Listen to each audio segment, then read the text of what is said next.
क्या आपने कभी महसूस किया है कि आपके दिल में बहुत कुछ होता है लेकिन जबान तक कुछ नहीं आता?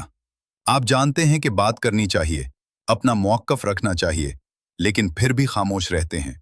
और बाहर से ये खामोशी बर्दाश्त लगती है, लेकिन अंदर से ये खामोशी कीमत वसूल करती है। हमारे मुआशरे में एक आम गलती ये है कि खामोशी को समझदारी समझ लिया जाता है। हमें सिखाया जाता है, चुप रहो, बर्दाश्त करो, बात मत बढ़ाओ। लेकिन सच ये है, हर जगह खामोश रहना समझदारी नहीं होती। कभी कभी खामोशी आपकी कद्र कम कर देती है, आपके हक को कमजोर कर देती है और लोगों को गलत पैगाम देती है।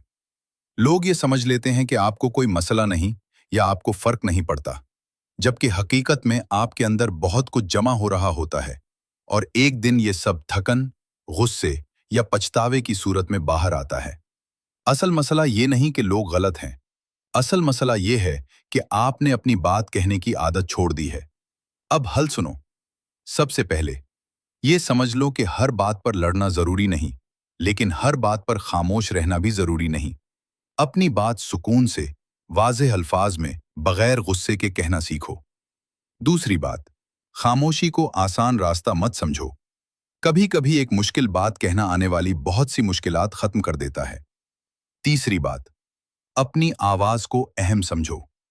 आपकी राय, आपका एहसास, आपकी हद, ये सब काबिल कद्र हैं।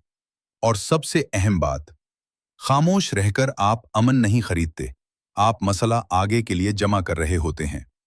याद रखो, सही वक्त पर सही बात कहना बदतमीजी नहीं होती, ये सेल्फ रिस्पेक्ट होती है। आज एक छोटा सा फैसला करो, जहां बात जरूरी हो वहां खामोश मत रहो, क्योंकि आपकी खामोशी आपसे बहुत कुछ छीन सकती है।